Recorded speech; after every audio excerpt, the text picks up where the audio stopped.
Alors, bienvenue. Bonjour. Alors, mon nom est Alain Fournier. Je suis avocat associé au département de fiscalité de chez Osler ici à Montréal. Et je suis un membre du comité des activités régionales de Montréal de l'Association de planification fiscale et financière, l'APFF, ici. Puis, ça nous fait vraiment plaisir de finalement donner notre conférence aujourd'hui, qu'on avait d'ailleurs organisée pour le 15. Et grâce à Rachel, qui nous a contactés d'Employés Propriétaires Canada, ils disaient, bien, venez faire finalement votre conférence à l'occasion de notre congrès annuel. Et je remercie beaucoup la PFF, la permanence, qui a finalement mis ça en place pour finalement avoir une belle tribune, pouvoir vous présenter une belle conférence aujourd'hui. J'aimerais profiter de l'occasion pour remercier Manuvie, le commanditaire des activités régionales de la PFF, et également Thomson Reuters, qui est le commanditaire des activités régionales de Montréal de la PFF. Encore une fois, je remercie Employés Propriétaires Canada qui nous fait part, qui nous a invités pendant son congrès annuel. Merci encore, Rachel, pour cette belle opportunité. La conférence d'aujourd'hui sera donnée par M. Jean-François Thuot et elle est enregistrée. Elle sera disponible en ligne par la plateforme de la PFF. Et à ce jour, nous avons au moins 32 participants qui sont inscrits. M. Thuot est bien connu au sein de la PFF, donc si vous me permettez, mais je vais prendre quelques secondes pour vous présenter parce que c'est un conférencier hors pair.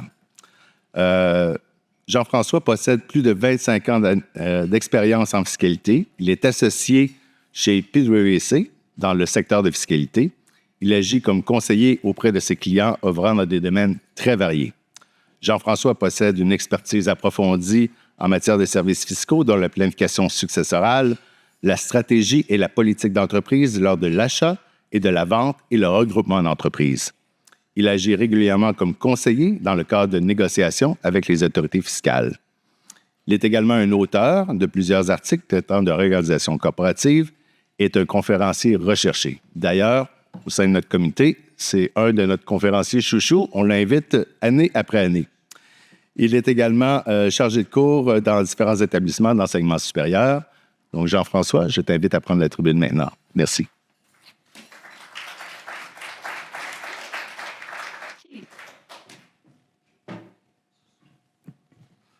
Bonjour à tous. Merci Alain de me mettre de la pression comme ça, c'est agréable. Donc, ça me fait plaisir d'être avec vous aujourd'hui. Je sais que dans l'auditoire, il y a un mélange, il y a des fiscalistes, il y a des non-fiscalistes, donc je vais tenter de m'adapter au cours de la présentation.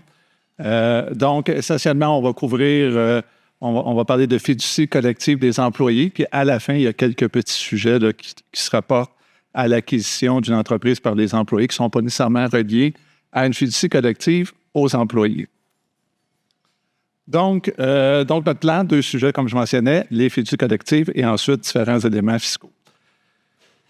Donc, si on fait une brève introduction, puis tout à l'heure, vous en avez entendu parler un peu là, de la fiducie, on sait que c'est un mécanisme qui vise à permettre l'acquisition des actions d'une société par ses employés. C'est applicable, comme vous en mentionné tout à l'heure, c'est applicable à compter du 1er janvier 2024. La législation a été déposée, pas sanctionnée encore, mais l'avis de voies et moyens a été déposé. Mes commentaires, en fait, sont fondés sur 2 avis de voies et moyens. Le premier qui est le 27 novembre dernier pour les fiducies collectives aux employés, puis l'exemption du 10 millions qu'on va parler tout à l'heure repose sur le texte de l'avis de voies et moyens du 29 avril dernier. Donc, essentiellement, les fiducies collectives aux employés, que je vais utiliser FCE là, au cours de la présentation, je vais les interchanger, ça vise donc à offrir un modèle de relève entrepreneuriale aux propriétaires d'entreprises qui prennent leur retraite. Puis, le ministère des Finances estime qu'il y a à peu près 75 % des propriétaires de petites entreprises qui vont se retirer dans les 10 prochaines années. Et donc, ça vise à créer un marché là, pour permettre justement à ces entrepreneurs-là de disposer de leurs actions puis de préserver l'entreprise ou d'éviter une vente à des non-Canadiens. Donc, au niveau des FCE, il y a des règles particulières pour la fiducie qu'on va adresser au début, puis après ça, il y a des règles particulières aussi pour le cédant lorsqu'il dispose de ses actions. Fait qu'on va couvrir les 2 volets. Donc, au niveau de la FCE, fiscalité générale, donc ce qu'il faut comprendre comme principe, c'est que à la base, c'est une fiducie. Donc, toutes les règles fiscales qui s'appliquent aux fiducies s'appliquent au FCE, à l'exception de certains éléments qu'on va couvrir ensemble, dont notamment les prêts aux actionnaires, l'impôt minimum de remplacement, les règles d'intérêt réputé, puis les règles du 21 ans. Donc, lorsqu'on dit que c'est une fiducie, à la base, c'est des règles fiscales qui s'appliquent. Bien, une fiducie, c'est réputé être un particulier aux fins de la loi de l'impôt, et c'est réputé être un particulier qui est assujetti au taux d'imposition maximum que je vous ai mis dans la présentation des taux du Québec, mais quoique dans le reste du Canada, c'est quand même similaire également. Donc, le taux d'imposition d'une fiducie, bien, sur le premier dollar, c'est le taux maximum qui s'applique et il va être de 53,3 au Québec. Et lorsque la fiducie reçoit un dividende, bien, ce dividende-là va être imposé à 48 ou à 40 si c'est un dividende déterminé ou pas. Au niveau du gain en capital que la fiducie pourrait réaliser à la disposition des actions, bien, on le sait, le taux d'inclusion du gain en capital jusqu'au 25 juin prochain était de 50 puis après le 25 juin, ça va être de 2 tiers, donc 2 tiers du 53 La fiducie, donc, c'est un seul palier d'imposition par rapport aux sociétés par action, où la société par action paie son impôt, puis après ça, quand elle verse un dividende à son actionnaire, l'actionnaire s'impose sur le dividende qu'il a reçu, d'où le crédit d'impôt pour dividende, d'où la raison pourquoi que les taux d'impôt d'un dividende sont inférieurs au taux général, alors que la fiducie, bien, c'est un seul palier d'imposition. Donc, soit la fiducie s'impose sur les revenus qu'elle perçoit, puis après ça, elle fait des distributions de capital qui sont non imposables aux bénéficiaires, ou bien elle attribue les revenus à ses bénéficiaires, puis c'est des bénéficiaires qui s'imposent, et la fiducie ne s'impose pas. Donc, comme principe de base, là, c'est un seul palier d'imposition. Et la fin d'année est un 31 décembre, et donc un paquet de règles, mais on va se concentrer sur les règles précises là, au niveau des FCE. Donc, les concepts fiscaux clés, il y a 3 concepts qu'on va aborder ensemble. Premièrement, il y a la définition. Qu'est-ce qu'est une fiducie collective des employés? Il y a ensuite toute la notion d'entreprise admissible. Qu'est-ce qui est une entreprise admissible qu'on va voir ensemble? Puis après ça, la troisième notion qui permet de faire le lien, c'est transfert admissible d'entreprise. Donc, on va les décortiquer un après l'autre. Quand on regarde au niveau d'une FCE, donc c'est quoi la définition? Elle est prévue au paragraphe 248.1 de la Loi de l'impôt sur le revenu, où on retrouve un paquet de définitions sur plein de sujets. Essentiellement, donc, à la base, c'est une fiducie irrévocable. Donc, quand on dit une fiducie irrévocable, c'est que les biens ne peuvent pas être rétrocédés au constituant. Donc, quelqu'un qui constitue la fiducie et ces biens-là ne peuvent pas lui revenir. Il y a 8 critères à rencontrer pour être une FCE. Donc, si on y va un après l'autre, le premier critère, relativement simple, c'est un critère de résidence. Donc, on vient dire que la fiducie doit résider au Canada. Et normalement, les règles de résidence, il faut regarder les règles principalement des fiduciaires, le Mine and Management et ainsi de suite, où ils se situent. Et donc, la fiducie doit être résidente canadienne, sans tenir compte des règles au paragraphe 94.3, qui sont des règles spécifiques au niveau qui viennent des fois créer des présomptions de résidence au Canada. Donc, on veut que la fiducie soit résidente canadienne. Le deuxième critère, c'est au niveau qui sont les bénéficiaires de la fiducie. Okay? Parce qu'essentiellement, dans une fiducie, il y a 3 acteurs. Il y a l'auteur, donc c'est celui qui la constitue. Dans ce cas-ci, son rôle est limité. Mais il y a des fiduciaires, donc ceux qui les administrent. On va voir tantôt qu'il y a des conditions rencontrées pour être une FCE au niveau des fiduciaires. Puis le troisième acteur, bien, c'est les bénéficiaires dans une fiducie. Puis ici, on vient nous dire qui peut être des bénéficiaires d'une telle fiducie. Donc, premièrement, on dit chaque bénéficiaire étant, donc, au profit des bénéficiaires suivants. Donc, premier, chaque bénéficiaire est employé dans une entreprise admissible, qu'on va définir tout à l'heure, qu'est-ce qu'une entreprise admissible, contrôlée par la fiducie. Et il y a une exclusion possible d'un employé qui est en période probatoire pour un maximum de 12 mois. Donc, tous les employés, à part ceux qu'on va exclure tout à l'heure, vont être bénéficiaires de la fiducie. Des anciens employés, donc des gens qui ont été employés dans l'entreprise admissible mais qui ont quitté, peuvent continuer à être bénéficiaires de la fiducie. Des employés qui seraient décédés, donc la succession d'employés qui étaient bénéficiaires, la succession peut être bénéficiaire. Ensuite, on va venir exclure comme bénéficiaires les personnes qui détiennent directement ou indirectement au moins 10 % de la juste valeur marchande d'une catégorie d'actions d'une entreprise admissible contrôlée par la FCE. Donc, si quelqu'un détient 15 % des actions dans la société, bien, il ne peut pas se retrouver bénéficiaire de la FCE. Ensuite, on vient exclure comme bénéficiaire une personne détenant directement ou indirectement au moins 50 % de la juste valeur marchande d'une catégorie. Et ce test-là, bien, il ne se fait pas juste avec la personne, il se fait aussi avec les personnes liées ou des sociétés qui seraient liées. Donc, des gens de la famille, par exemple, le conjoint. Donc, ce test de 50 % va s'appliquer en tenant compte des personnes liées. Et finalement, on vient exclure comme bénéficiaire une personne qui, avant le transfert admissible, détenait seule ou avec les personnes liées ou affiliées au moins 50 % ou plus de la juste valeur marchande des actions et de la dette de l'entreprise admissible. Et ça, c'est un critère continuel. Donc, on pourrait se retrouver 7 ans après la vente à la FCE et que, finalement, on a l'enfant du propriétaire qui avait disposé des actions à la FCE commence une relation avec un bénéficiaire. Donc, un bénéficiaire devient son conjoint. Et là, on serait pris au niveau de ce critère d'exclusion-là. Donc, parce qu'une des recommandations, ce serait de limiter dans le temps, parce que sans ça, c'est un test qui est continuel et donc, soit la personne va devoir être exclue comme bénéficiaire, le conjoint. Donc j'étais employé de l'entreprise admissible, bénéficiaire de la FCE, puis je tombe en amour avec un enfant du vendeur qui avait vendu les actions 10 ans au préalable. Je viendrais m'exclure comme bénéficiaire de la FCE. Donc, certains appelleront ça le coût de l'amour, mais enfin.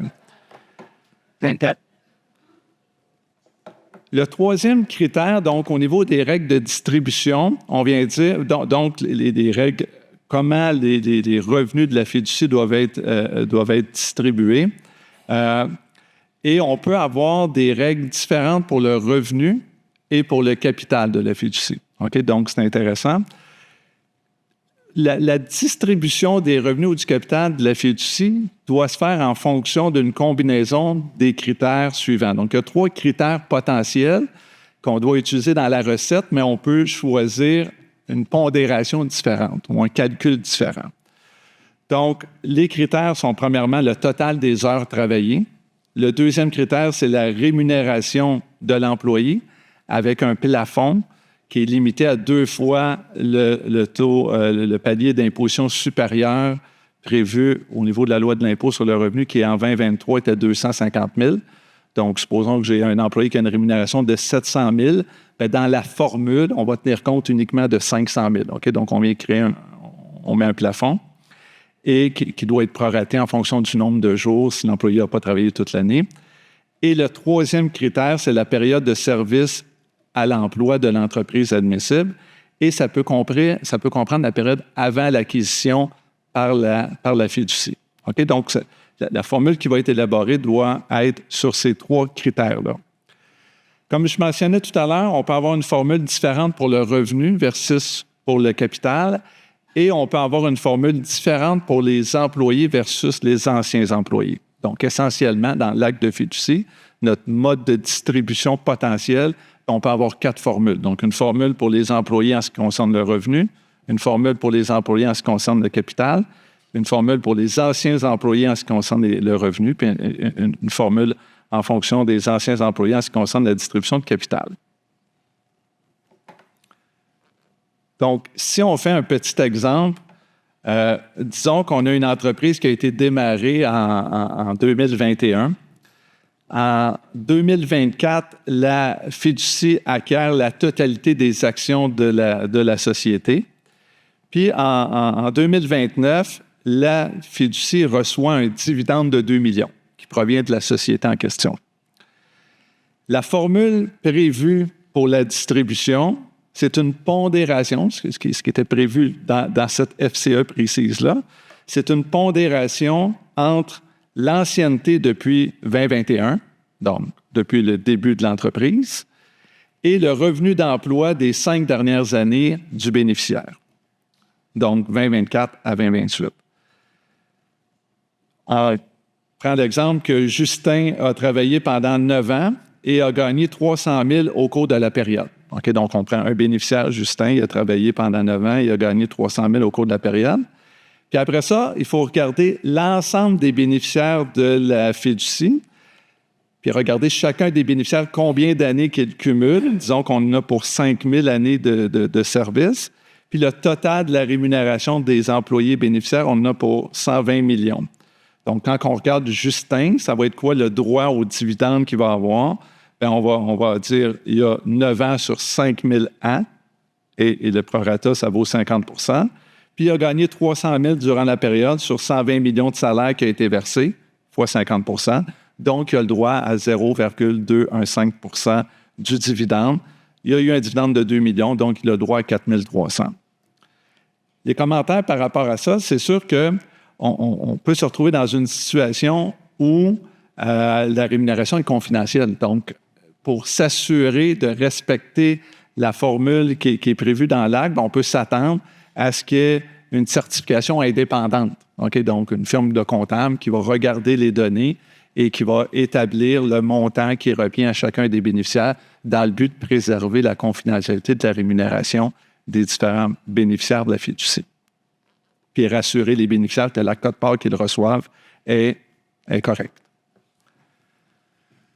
Le 4e critère des 8, donc la règle d'impartialité, ici, on vient dire on interdit aux fiduciaires d'agir dans l'intérêt d'un autre bénéficiaire ou un groupe de bénéficiaires. Donc, l'exemple qu'on donne, c'est de venir modifier les critères de distribution. Puis, dans les notes techniques qui accompagnaient l'avis de voies et moyens, le ministère des Finances dit, si les fiduciaires modifient le critère de distribution pour être uniquement le salaire, par exemple, ça ne viendrait pas violer le critère d'impartialité. Par contre, si on vient accentuer l'avantage au mieux rémunéré en disant qu'on va prendre le salaire exposant 2 ou à la puissance 2, ça pourrait porter préjudice à des employés moins rémunérés et là, on ne respecterait pas le critère numéro 4. Maintenant, au niveau des fiduciaires, donc on a parlé des bénéficiaires, au niveau des fiduciaires, critère numéro 5, on dit les seuls fiduciaires admissibles, ça va être des particuliers et ça va être des sociétés résidentes au Canada autorisées en vertu des règles fédérales ou provinciales à exercer une entreprise de fiduciaire. Donc, ça ne peut pas être n'importe quelle société par action qui serait fiduciaire. Il y a ensuite des règles au niveau des règles de gouvernance, qui est le critère numéro 6. On dit chaque fiduciaire doit disposer du même droit de vote. 1/3 des fiduciaires, minimum, doit être bénéficiaire de la FCE en tant qu'employé d'une entreprise admissible contrôlée par la fiducie. Et il y a également des règles qui visent à s'assurer qu'un certain nombre de fiduciaires n'aient pas de lien de dépendance avec les personnes qui avaient vendu les actions initialement à la FCE. 7e critère au niveau pour rencontrer la définition d'une FCE, c'est que au niveau des changements importants, donc ça va prendre l'approbation d'une majorité des employés bénéficiaires. Donc, ça ne pourra pas être juste les fiduciaires qui vont prendre les décisions qu'on va voir. Ça prend l'approbation de la majorité des employés bénéficiaires est requise afin d'approuver certains changements. Puis on parle de 2 changements. Le premier, perte de 25 % ou plus du statut d'employé bénéficiaire, sauf si c'est un licenciement motivé, ou l'autre, c'est si on vient liquider ou fusionner une entreprise admissible. On permet les réorganisations à l'interne, on fera un exemple tout à l'heure, mais si c'est une fusion avec une entité externe, où on liquide l'entreprise admissible, ça devra prendre l'approbation d'une majorité des employés bénéficiaires. Et le 8e critère, c'est les biens que la fiducie peut détenir. Okay? Donc, on vient dire la totalité ou presque totalité de la juste valeur marchande des biens de la fiducie est attribuable aux actions d'une ou plusieurs entreprises admissibles que la fiducie contrôle. Okay? Et encore ici, c'est un test continuel, donc un enjeu à retenir, c'est que des fois, on pourrait se retrouver où on pourrait être disqualifié si temporairement la fiducie dispose de liquidité. Par exemple, la fiducie qui va se porter acquéreur des actions risque d'avoir une dette, soit envers une institution financière ou envers le cédant. Bien, si elle reçoit un dividende important pour rembourser sa dette, bien, ce dividende-là, temporairement, elle pourrait ne pas respecter le test que la juste valeur marchande. Puis quand on dit quasi-totalité ou presque, dans le loi de l'impôt, c'est normalement, c'est interprété par les autorités fiscales comme étant plus que 90 %. Donc, si on reçoit un dividende important qu'on veut distribuer, on pourrait se trouver à ne pas respecter ce critère-là. Donc, il faudra y aller avec plusieurs petits dividendes pour s'assurer de ne pas disqualifier la FCE. Donc, on a vu la définition de la FCE. Maintenant, après ça, il faut regarder la définition d'entreprise admissible. C'est quoi une entreprise admissible? Donc, c'est une société contrôlée par une fiducie qui remplit les conditions suivantes. Donc, la première condition, c'est qu'il faut être une société privée sous contrôle canadien. Normalement, ça ne devrait pas être un enjeu si la fiducie détient la totalité des actions et elle est résidente au Canada. Où il faut être prudent, c'est si j'ai d'autres actionnaires. Donc, la fiducie pourra avoir le contrôle, détenir, exemple, 70 % des actions, et j'ai un actionnaire non résident qui détient le sol des actions. Mais il faut être extrêmement prudent avec la convention entre actionnaires parce que souvent, les droits qui peuvent être donnés dans une convention entre actionnaires peuvent créer un problème au niveau de la définition de société privée sous contrôle canadien si, par exemple, un non-résident peut acquérir les actions dans certaines situations hypothétiques. Fait qu'il faut être prudent si la fiducie ne détient pas la totalité et qu'on retrouve des partenaires qui sont soit des personnes non résidentes ou des sociétés publiques. Toujours dans notre définition d'entreprise, pas plus de 40 % des administrateurs sont des particuliers qui, avant l'acquisition de contrôle par la FCE, détenaient directement ou indirectement au moins 50 % de la juste valeur marchande des actions ou des dettes. Donc, on veut s'assurer que les gens qui avaient le contrôle avant ne continuent pas à contrôler par l'entremise de la fiducie. C'est l'objectif qui est recherché. Et finalement, la société traite sans lien de dépendance et ne soit affiliée à aucune personne qui détient au moins 50 % de la juste valeur marchande des actions ou dettes avant l'acquisition de contrôle. Encore ici, un test continuel. Donc, l'exemple que je vous donnais, qu'on est 7 ans plus tard, puis qu'il y a une relation qui est développée avec un enfant du propriétaire qui a cédé, pourrait nous causer un enjeu au niveau de notre définition, d'entreprise admissible. Aussi, quand on parle de traite sans lien de dépendance, OK, donc, il faut faire attention dans les situations où il pourrait y avoir des balances de vente, où il pourrait y avoir des montants qui sont dus encore au cédant de la société en question pour éviter que ce montant-là qui lui est dû crée un lien de dépendance et donc ferait en sorte qu'on ne respecte pas la définition d'entreprise admissible.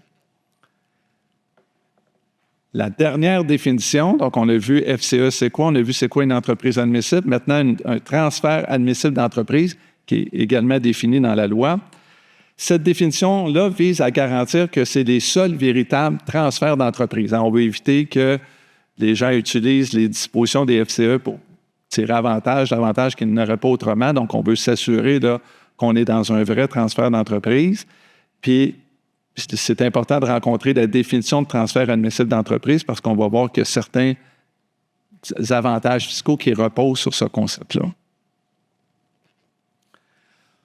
Pour être un transfert admissible d'entreprise, premièrement, il faut donc disposer des actions soit en faveur directement de la fiducie, donc la FCE, ou en faveur d'une société contrôlée, pas contrôlée, une société qui est en propriété exclusive de la FCE.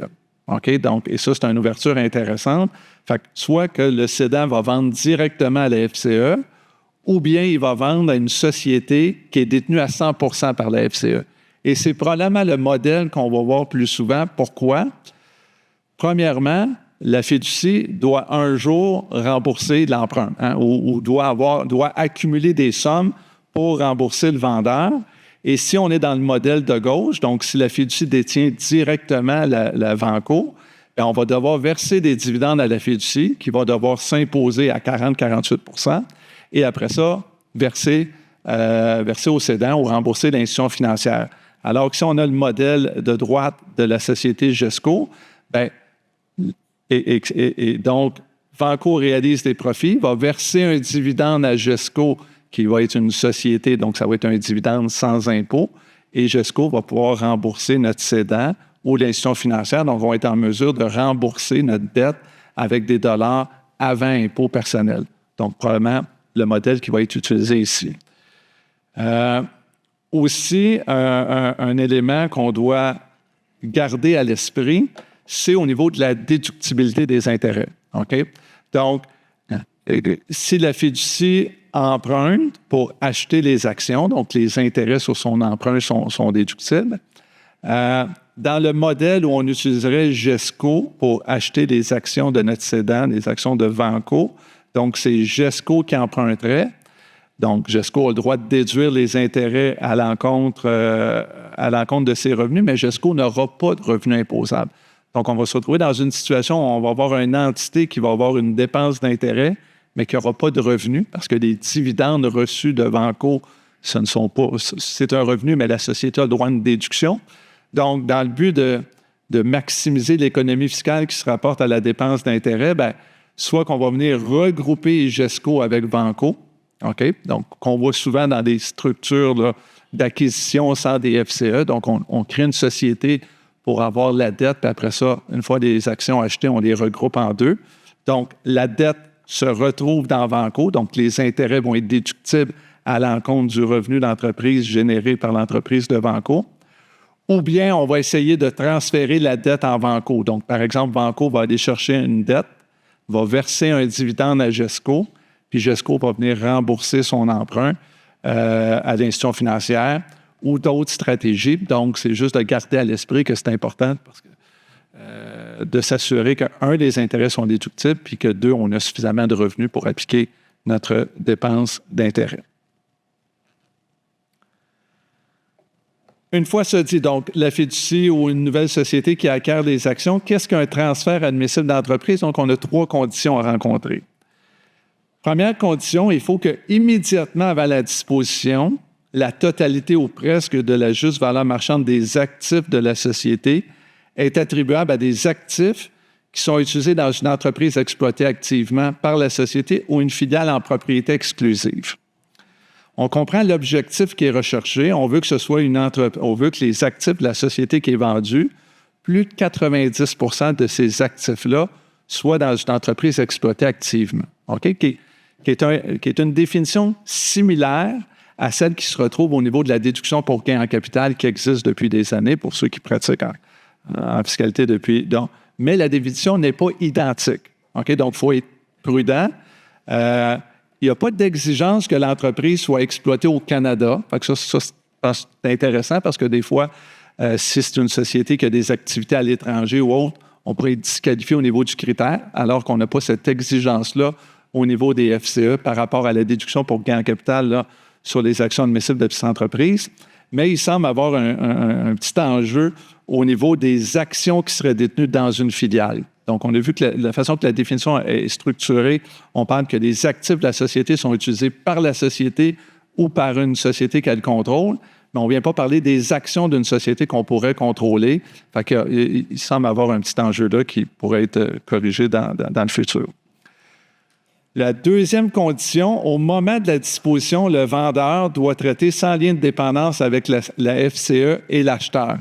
Ici, pourquoi on dit FCE, ce n'est pas l'acheteur, bien, c'est pour prévoir le mécanisme qu'on a vu tantôt, que la FCE se crée une société à 100 % pour acheter les actions. Donc, on dit que le vendeur doit avoir sans lien de dépendance avec la FCE ou avec la société qui est contrôlée par la FCE, et la FCE doit acquérir le contrôle. Ça aussi, c'est un objectif là, qui doit être rencontré.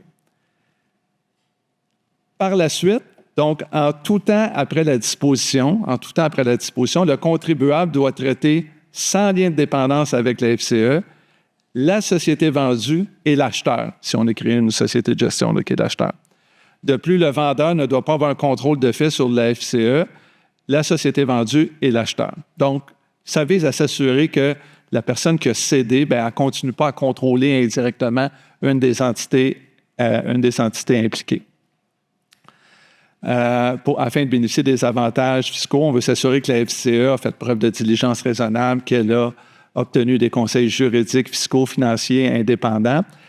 Seule chose qu'il faut faire attention, c'est au niveau des soldes de prix de vente. Comme je mentionnais tout à l'heure, si je dispose de mes actions à une société qui a été créée par la FCE, je vends mes actions 5 millions et la FCE ne m'a pas payé tout de suite. La société ne m'a pas payé tout de suite. J'ai une balance de vente de 5 millions. Bien, cette balance de vente-là pourrait causer un enjeu au niveau du contrôle de fait parce que la société a un actif de 5 millions, mais elle doit 5 millions. Donc, la personne qui a cette dette-là de 5 millions pourrait, dans les faits, exercer un contrôle et ça pourrait créer un enjeu au niveau du lien de dépendance. Donc, il faut être prudent par rapport à ça. Probablement plus prudent d'aller chercher un financement externe en partie pour venir réduire le risque du contrôle de fait par le cédant.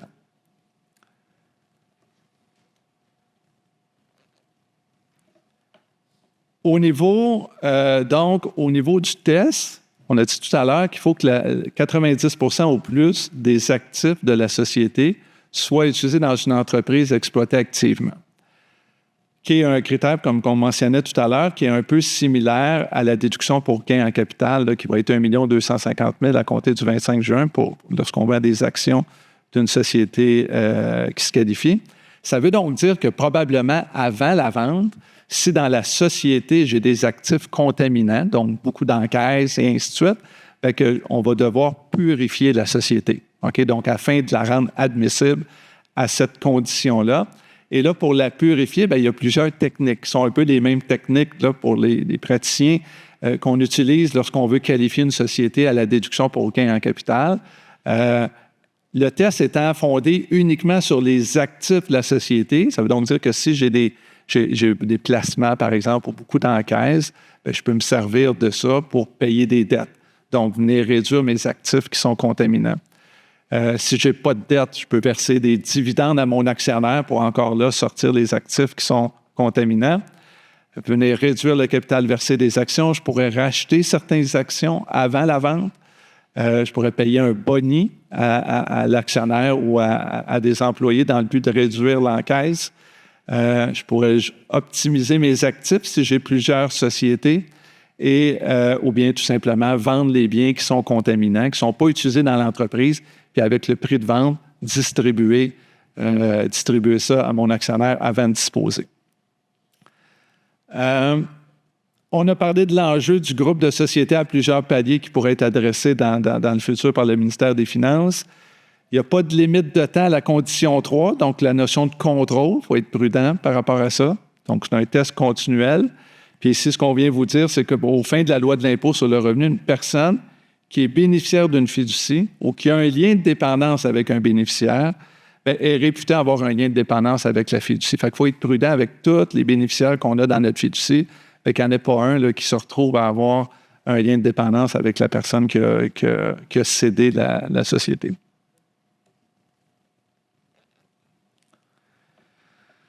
Maintenant, si on parle des aspects fiscaux propres à ce genre de fiducie-là, OK? Donc, on a rencontré notre définition de FCE avec les 8 critères. On est une entreprise admissible, puis on a fait un transfert admissible d'entreprise. Une fois qu'on a atteint ça, qu'est-ce que ça donne? Premier élément, au niveau des prêts aux actionnaires. OK? Donc, la règle de base, normalement, lorsqu'un particulier, donc ou une fiducie, obtient un prêt d'une société dans laquelle elle est actionnaire, ce prêt-là, s'il n'est pas remboursé dans les 12 mois qui suivent la fin de l'année de la société, le prêt doit être inclus dans les revenus de la fiducie ou de l'actionnaire. Donc, ici, on semble avoir l'intention de permettre que la fiducie obtienne un prêt de la société dans laquelle elle détient des actions. Et donc, c'est clairement l'objectif qui est recherché ici. Parce qu'on vient dire le test de prêt ou à l'actionnaire ne s'appliquera pas à une FCE si le prêt est remboursé dans les 15 ans. Okay? Donc, on laisse un délai à la FCE pour rembourser cet emprunt-là. L'enjeu, toutefois, c'est que supposons qu'on a des liquidités dans la société. Okay? Et donc, moi, je suis actionnaire de cette société-là, puis je veux vendre à une FCE, puis on veut se servir de l'encaisse qu'il y a dans la société pour financer la FCE, bien, je ne respecterai pas mon test du 90 %. OK? Donc, ici, il devrait y avoir une nuance pour venir exclure les prêts que la société fait à une FCE au test de la qualification de la quasi-totalité ou presque. OK? Parce que clairement, l'objectif qu'on a ici, c'est de permettre à la FCE de se financer avec la société qu'elle va acquérir ou qu'elle a acquis. Mais si ce financement-là vient disqualifier la notion d'entreprise admissible, on n'a pas atteint l'objectif ici. Okay? Donc, je pense que ça serait une chose on devrait venir exclure là, au test d'entreprise admissible qu'on a vu tout à l'heure, tout prêt qui serait fait à la FCE. Donc, on mentionnait qu'on peut rembourser sur une période de 15 ans. Donc, ça, c'est intéressant. Et on pourrait penser, par contre, si au moment de la vente, on respectait les critères, et qu'après ça, on doit rembourser l'emprunt, bien, au lieu de verser des dividendes, comme on mentionnait tout à l'heure, puis que la fiducie s'impose, bien, on pourrait faire un prêt à la FCE qui rembourserait l'emprunt. et éventuellement, ce prêt-là devra être remboursé à la société par le truchement d'un dividende ou autre. Ça, c'est la première notion au niveau de prêt aux actionnaires qui est quand même intéressante. Deuxième, la provision pour gain en capital. Donc, normalement, quand on dispose d'un bien, puis qu'on n'est pas payé en totalité, qu'il y a une balance de vente, on peut étaler le gain en capital. Okay? La règle de base, on peut étaler sur un maximum de 5 ans. C'est fondé sur une moyenne. Donc, si j'ai encaissé 50 de mon produit de disposition, bien, je ne pourrais pas prendre une réserve là, de 80 l'année 1. Okay? Donc, c'est une moyenne pondérée de 2 choses, mais la règle, pas pondérée, c'est le moins élevé de 2 éléments. Donc, la règle générale, c'est 5 ans. Ici, encore là, bien, un assouplissement qu'on permet, c'est que le vendeur ne va pas réétaler sur 10 ans et avec un minimum de 10 du gain qui devrait être inclus dans le revenu du contribuable à chaque année. Fait qu'encore là, pour éviter de mettre de la pression sur la FCE pour rembourser rapidement le cédant parce qu'il doit payer ses impôts, on laisse ici une marge de manœuvre à la FCE. Troisième élément, lorsqu'on reçoit un prêt d'une société puis qu'on est un actionnaire, si le prêt est sans intérêt, la loi de l'impôt nous dit qu'on doit inclure un montant d'intérêt présumé, okay, basé sur le taux prescrit. On vient dire que cette règle-là ne s'appliquera pas à une FCE pour une période de 15 ans, donc qui est un peu comme le prêt qu'on a mentionné au tout début. Règle des 21 ans, donc ça c'est une règle que les fiscalistes connaissent bien. Donc une fiducie est réputée disposer de tous ses biens, de ses immobilisations à chaque 21 ans suivant sa constitution. Bien, ici, on vient prévoir qu'une FCE ne sera pas assujettie à cette règle-là, parce que sans ça, ça aurait pu créer des enjeux de liquidité au niveau de la FCE. Donc, on vient dire que la règle des 21 ans ne s'applique pas, ce qui est une bonne chose là, pour encourager la fiducie à continuer au-delà de 21 ans. Maintenant, si on parle de l'exemption de 10 millions, donc qui est un incitatif extrêmement intéressant, on a eu donc des précisions qui ont été apportées dans l'avis de motion de voies et moyens du 29 avril dernier, suite au budget du 16 avril. Donc, le 29 avril, on a eu le projet de loi, plus des notes explicatives qui sont intéressantes. Donc, on vient introduire l'article 110.61. Pour les fiscalistes, il y a 110.6 au niveau des actions admissibles de petites entreprises, donc ça vient tout de suite après, 110.61. Et donc, on appelle la déduction pour gain en capital pour le transfert admissible d'entreprise, que je vais appeler affectueusement DGCTAE. Okay? Donc, DGCTAE. Ça vise quoi? Donc, les dispositions en faveur d'une fiducie ou d'une société acheteuse, là, comme on a vu l'exemple tout à l'heure qui risque d'être reproduit, détenue à 100 par une fiducie. Comme on a mentionné tout à l'heure, après 2023 et avant 2027, le demandeur doit être un particulier. Ça doit être en vertu d'un transfert admissible d'entreprise. Donc, la définition des concepts qu'on a vus tantôt de transfert admissible d'entreprise, le test de quasi-totalité ou presque et tout ça, bien, c'est pertinent ici pour qualifier au niveau de l'exemption de 10 millions. Et il y a 5 conditions à rencontrer. Première condition, bien, qu'il n'y a aucune DGCTAE qui a été réclamée pour l'entreprise visée par ce transfert admissible d'entreprise dans le passé. Puis tout à l'heure, juste avant ma conférence, il y avait eu une question qui était intéressante. Là, si je dispose un premier bloc à la fiducie et après ça, je dispose de mon solde des actions, bien, la deuxième disposition ne donnerait pas le droit là, à la DGCTAE. Donc, il faut le garder à l'esprit. Deuxième critère, c'est un critère d'un test de 24 mois. Okay? Donc, les actions doivent être la propriété du particulier ou d'une personne ou une société de personnes qui lui était liée. Donc, pour avoir le droit à cette déduction-là, je dois avoir détenu les actions au moins 24 mois. Plus de 50 de la juste valeur marchande des actions découle d'éléments d'actifs utilisés principalement dans une entreprise exploitée activement. Donc, il faut que je détienne les actions pendant plus de 24 mois. Puis quand je regarde les actifs de la société, il faut que plus de 50 des actifs étaient utilisés dans une entreprise exploitée activement. Puis encore ici, il n'y a pas d'exigence d'une exploitation active au Canada. Et il y a une formulation différente par rapport à la déduction pour gain en capital, donc il faut être prudent puis s'assurer qu'on respecte bien la définition.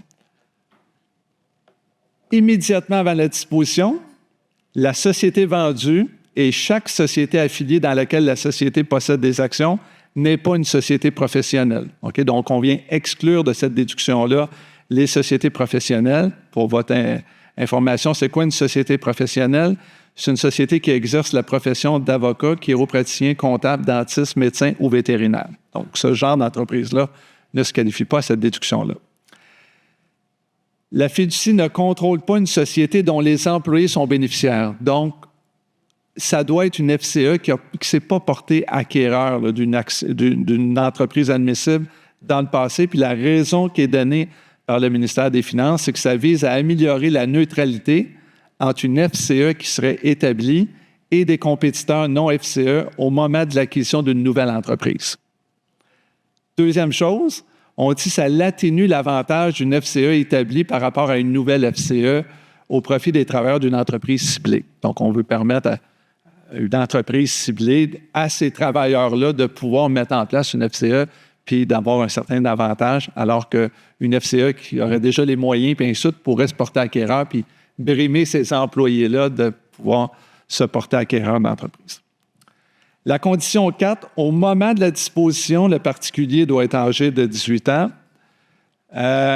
Tout au long, ça c'est intéressant, tout au long de toute période de 24 mois se terminant avant le moment de la disposition, le particulier ou son conjoint prenait une part active de façon régulière et continue aux activités de l'entreprise. Donc ça, c'est une condition qui n'existe pas pour la déduction pour gain en capital classique là, du 1 250 000, mais ici, on demande à ce que le particulier ait été actif dans la société au moins pour une période de 24 mois, mais pas nécessairement les 24 mois précédant la vente. Donc, on donne l'exemple d'une entreprise qui aurait démarré en 2015.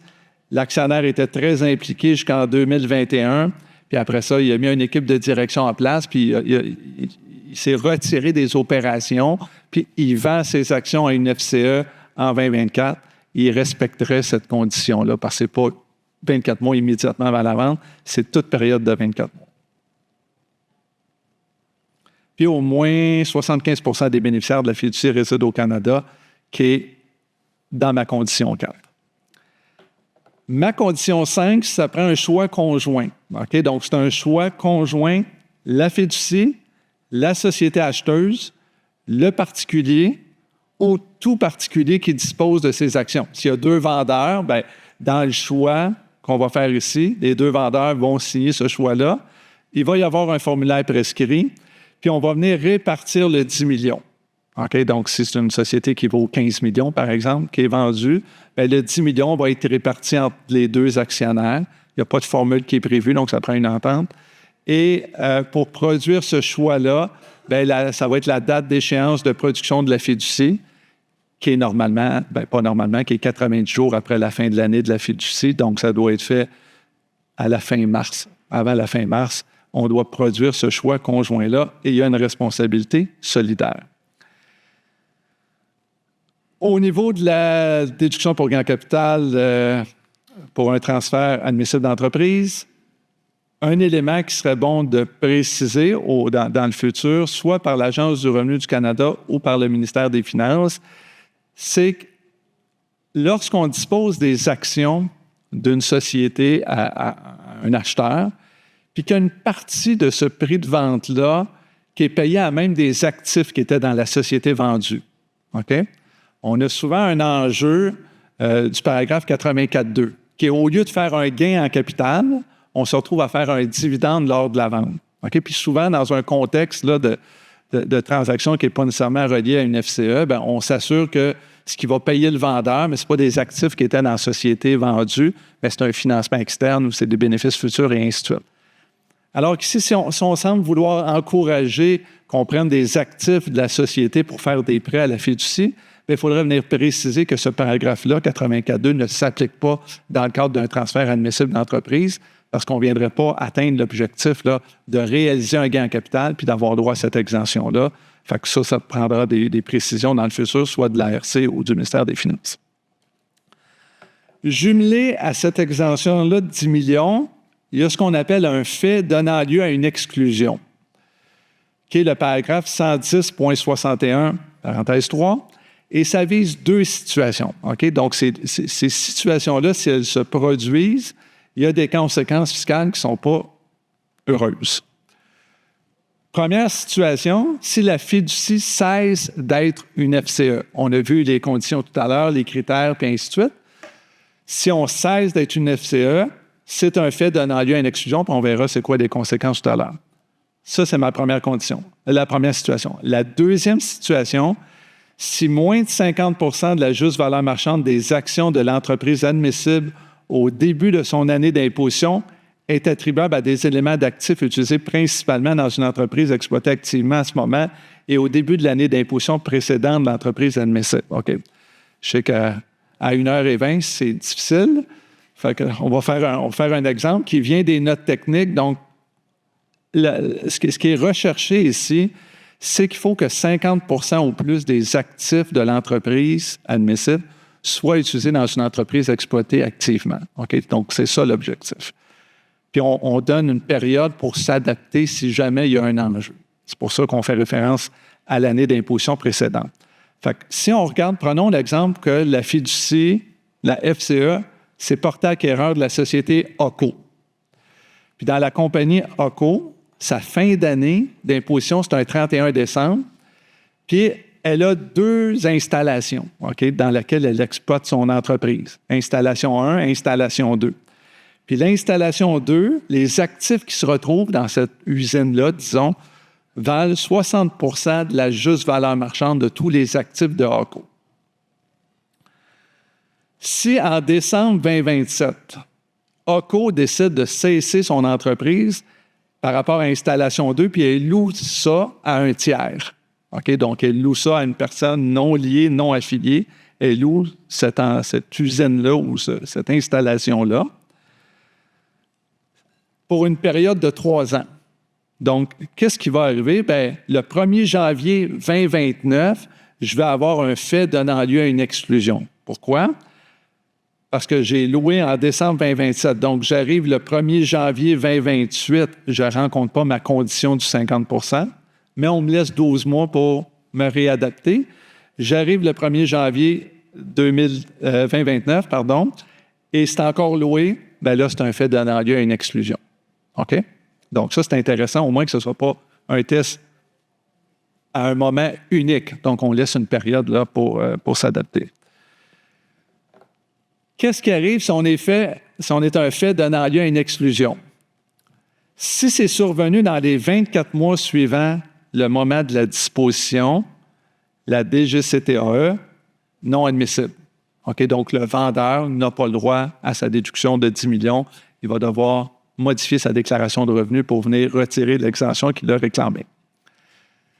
Si c'est après 24 mois, suivant le moment de la disposition, qu'est-ce qui se passe si on a un fait donnant lieu à une exclusion?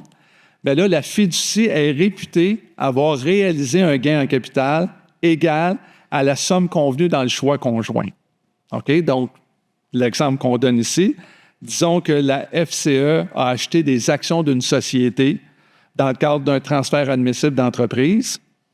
Le particulier il a réclamé l'exemption de 10 millions, il y a eu un choix conjoint qui a été fait et tout ça. Et l'an 5, la FCE vend toutes ses actions à un tiers acheteur. OK? Donc, il y a une décision qui est prise par les fiduciaires de procéder à la vente des actions supportées par les bénéficiaires, comme on l'a vu tout à l'heure, parce que c'est une décision importante. Bien, la FCE, à ce moment-là, est réputée avoir réalisé un gain en capital égal à la somme convenue dans le choix conjoint. OK? Donc, ça veut donc dire qu'il y aura toujours un passif fiscal latent au niveau de la FCE parce que tôt ou tard, elle va cesser. Ça peut peut-être être dans 150 ans, qui sait. Mais un jour, la FCE, si elle dispose de ses actions, il y aura cette inclusion-là dans le revenu. Peut-être que c'est quelque chose qui pourrait être modifié dans le passé puis dire, bon, après 10 ans, on cesse d'avoir un fait donnant lieu à une exclusion, mais pour l'instant, c'est ce que la législation prévoit, donc il n'y a pas de limite de temps. Fait qu'il faut en être conscient par rapport à cet élément-là. Diverses règles par rapport à la DGCTAE. Premièrement, une règle anti-évitement, tout à fait logique. On ne veut pas que les gens utilisent une FCE pour aller chercher l'exemption de 10 millions quand l'objectif recherché, ce n'est pas vraiment de vendre à une FCE. Fait que si la FCE agit à titre d'accommodateur, on va être visé par la règle anti-évitement. Si on tente de réorganiser, on a dit tantôt qu'une entreprise admissible, on peut juste avoir droit à une déduction. Si on essaie de reproduire, de séparer une entreprise admissible dans une autre entité pour rebénéficier de la déduction, on va être visé par la règle anti-évitement. Gain en capital non déclaré, bien, si on n'a pas déclaré notre gain en capital et qu'on n'a pas pris notre déduction, disons que le particulier a vendu les actions à une FCE pour 7 millions, il pensait avoir droit à la déduction, il a eu le choix conjoint, mais dans sa déclaration de revenus, il ne l'a pas inclus, les 7 millions. Il pourrait savoir refuser cette DGCTAE si le particulier le fait dans des circonstances équivalentes à une faute lourde et qu'il ne l'a pas mis dans sa déclaration dans un délai d'1 an suivant la date d'échéance de production.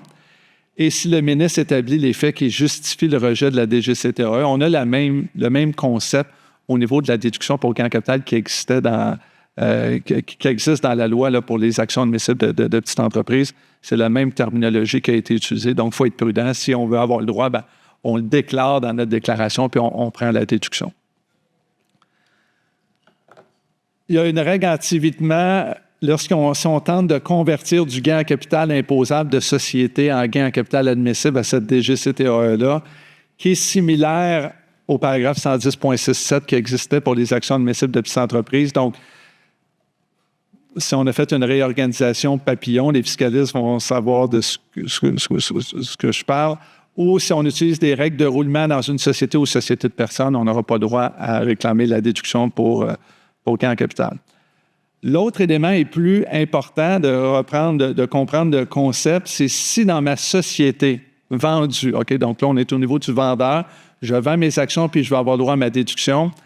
Si dans le passé, il y a eu des actions privilégiées qui ont été émises à des tiers ou à ainsi de suite, il faut être prudent. Parce que si je n'ai pas versé des dividendes à chaque année de façon suffisante sur mes actions privilégiées, et le fait que je n'ai pas versé de dividendes, ça fait en sorte que mes actions ordinaires, il y a une partie importante du gain qui découle du fait que je n'ai pas versé de dividendes.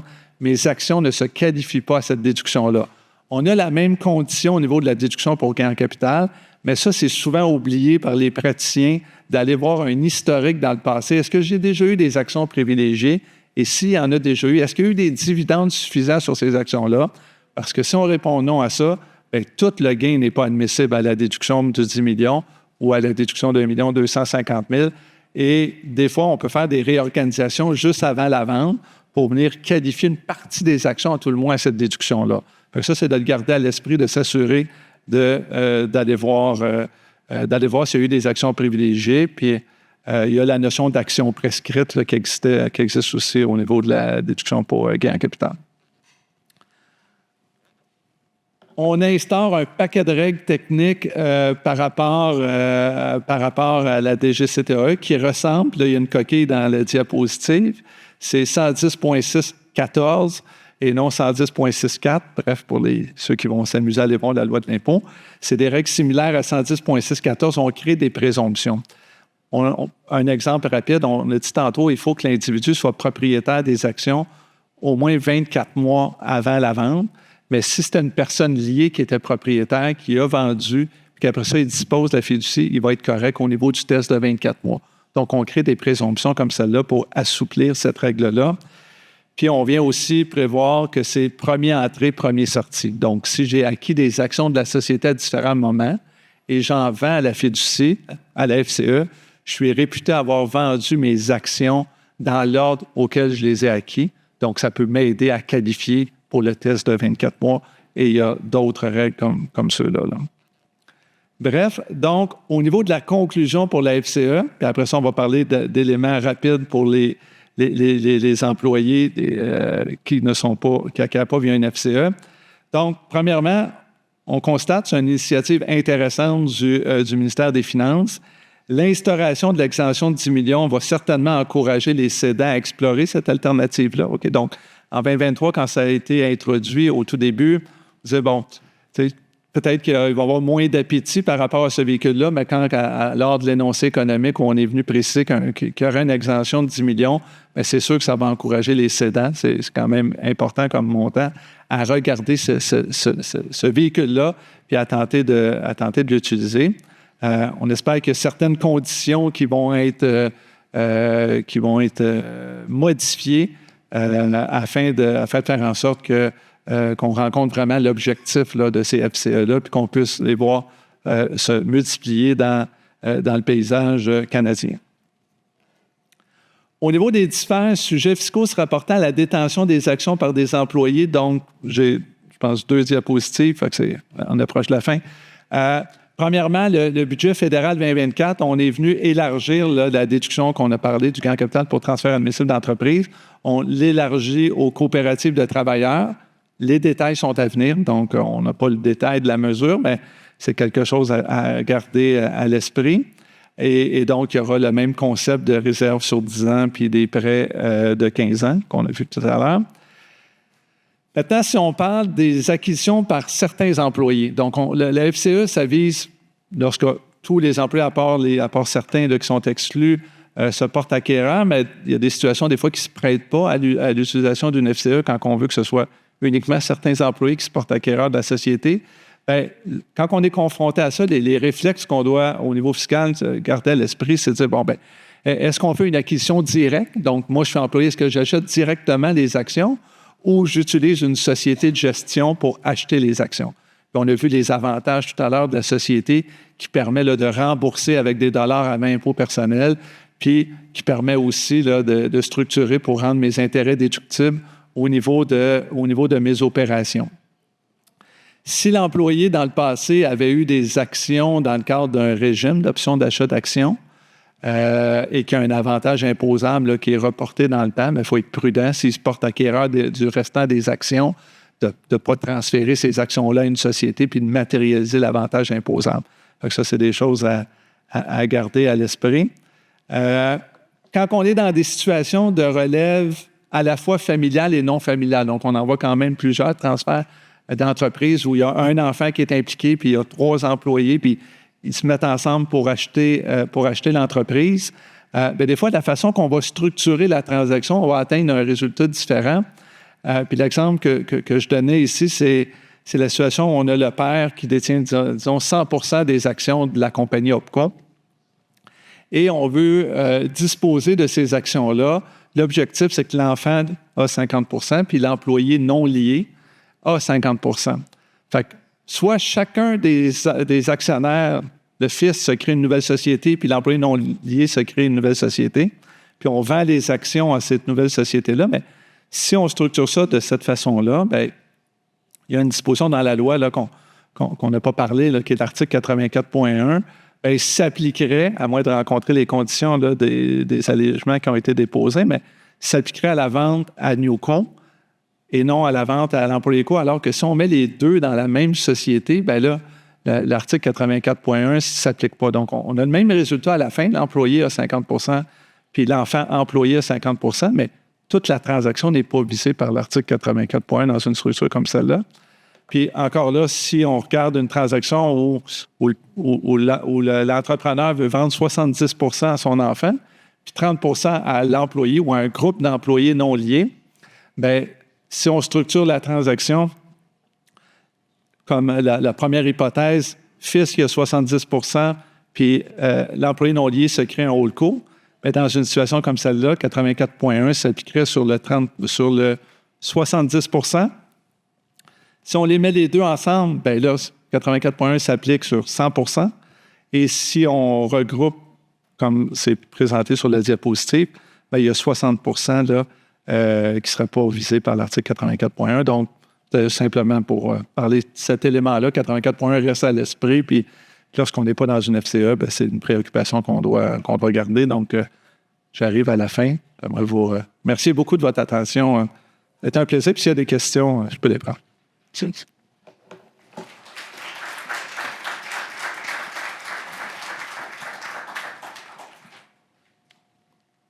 Est-ce qu'il y a des questions? OK. Je vais suggérer que vous posez la question, vous pouvez la poser en français directement si vous êtes à l'aise. Sinon, vous posez la question en anglais. On va répéter la question en français, s'il vous plaît, pour l'enregistrement. Merci. Juste une question sur les exceptions pour les groupes professionnels, les compagnies professionnelles. Est-ce que les ingénieurs sont dans cette groupe-là? Attendez, je pense que dans ma définition, je ne crois pas. Ceux que j'ai nommés, c'est spécifiquement ceux qui sont visés dans le... OK, il n'y a pas des autres. Alors, les ingénieurs ne sont pas là. Super.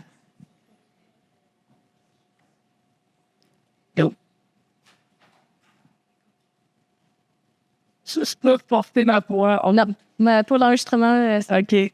Je voulais juste savoir au Québec, je me rappelle plus, j'ai vu quelque chose là-dessus ou pas. C'est un bon point. Je pense que oui, qu'il y a eu une harmonisation, mais ça sera validé. C'est vrai, je ne l'ai pas indiqué. Tout à fait. C'est un point à s'assurer. Merci.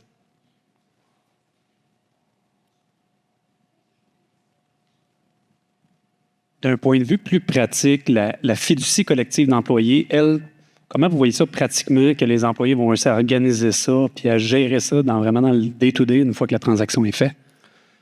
Bien, c'est sûr que, comme on a mentionné tout à l'heure, il y a les fiduciaires qui, eux, vont gérer au niveau des décisions par rapport à la fiducie. Au niveau opérationnel, ça va dépendre du nombre d'employés, puis ainsi de suite. Donc, mais principalement, les décisions par rapport à la fiducie vont être prises par les fiduciaires en respectant les règles de gouvernance, bien sûr, qu'on a vu tout à l'heure.